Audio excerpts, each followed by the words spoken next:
Madam আপনার sir. Madam আপনার phone ইনিকে? ইনি তোমার হাজবেন্ড। কিন্তু ম্যাডাম ইনি তো আমার আব্বু। এসব অযথা কি কথা বলছো তুমি? না না ম্যাডাম, আমি সত্যি বলছি, ইনি আমার আব্বু। আরে তোমার মাথা ঠিক আছে তো? পাগল হয়ে গেছে নাকি তুমি? আমার হাজবেন্ড তোমার বাবা হয় কিভাবে? জানি না, আমি শুধু জানি উনি আমার আব্বু, তাই। আজও পাগল ছেলে তো তুমি। আমার স্বামী এত বড় একটা কোম্পানির মালিক হয়ে তোদের মতো লো ক্লাস ফ্যামিলিতে বিয়ে করতে যাবে কেন?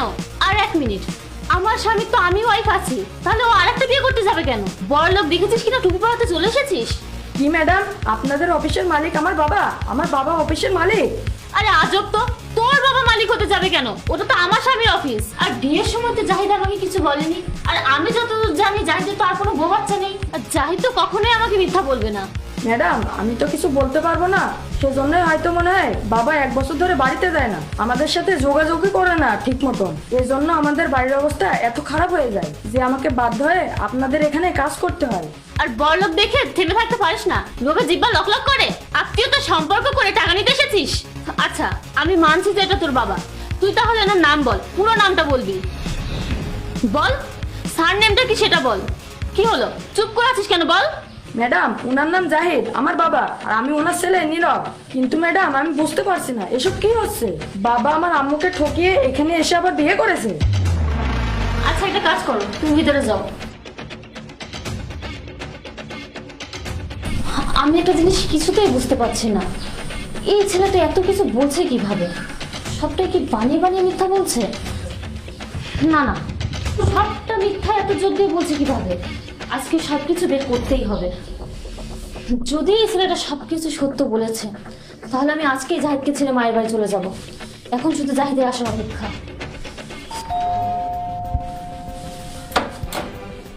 হ্যাঁ হ্যাঁ, আমি বাসায় চলে এসেছি। আমি আপনার সাথে পরে কথা বলবো, ঠিক আছে? তুমি এসেছো? হ্যাঁ এসেছি। যেভাবে ইমার্জেন্সি কল করে ডাকলে, তা ডাকলে কেন সেটা বলো। অ্যাকচুয়ালি আমি তোমাকে একজনের সাথে দেখা করতে চাই। নীরব, বাইরে এসো। দেখো তো ওকে চেনো নাকি? বাবা, কি ব্যাপার, নীরব এখানে কি করছে? ওকে দেখে কি তোমার কিছু মনে পড়েছে, নাকি আমি মনে করিয়ে দিব?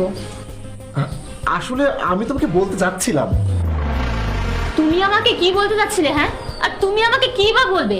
আমাদের বিয়ের 1 বছর পার হয়ে গিয়েছে, আর আমি আজকে জানতে পারছি তোমার কিনা একটা বউ আছে, সাথে একটা ছেলেও আছে।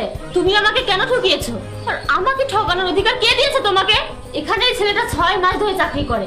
ভাগ্যিস আজকে টেবিলের উপর আমি আমার ফোনটা রেখেছিলাম, তাই এটাও দেখে বললো যে এটা ওর বাবা। আর আমি তো প্রথমে বিশ্বাসই করিনি। আমি তো ভেবেছিলাম হয়তো এই ছেলেটা মিথ্যা কথা বলছে, কিন্তু এখন তোমার এক্সপ্রেশন দেখে আমার সত্যি মনে হচ্ছে এই ছেলেটা সত্যি কথাই বলছে। আর তুমি তো বাসার কোনো কাজের লোকের নামও জানো না, তাদেরকে চেনোও না, কিন্তু তুমি এই ছেলেটার নাম কিভাবে জানো সেটা বলো। তুমি কেন শুধু শুধু 2টা মেয়ের জীবন নষ্ট করলে? বাবা তুমি আমাদের কথা একবারও ভাবলে না?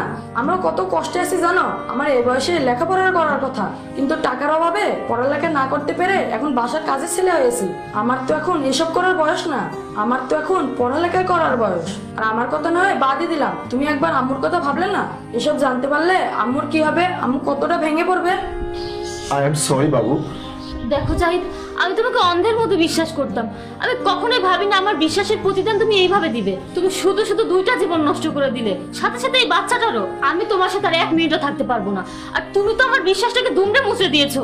আর যেখানে কোনো বিশ্বাস থাকে না, সেখানে থাকা তো কোনো প্রশ্নই আসে না। আমি তোমাকে ডিভোর্স করব। আমি তোমার সাথে আর সংসার করতে পারবো না। না না বাবু, প্লিজ ডিভোর্স দেওয়ার কথা বলো না। তুমি আমাকে একটু সুযোগ দাও, আমি সবটা ঠিক করে দিব।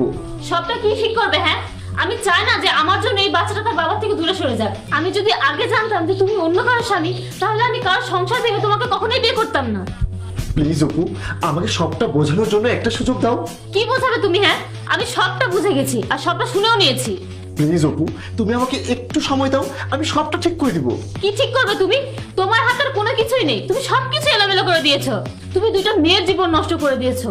আমি তোমার সাথে আর বেশি কোনো কথা বলতে চাই না। শুধুমাত্র লাস্ট একটা কথা বলি, আমি আর তোমার সাথে থাকতে পারবো না। তোমার সাথে আমার আর কোনো সম্পর্ক নেই, আর ডিভোর্স লেটার খুব তাড়াতাড়ি পেয়ে যাবে।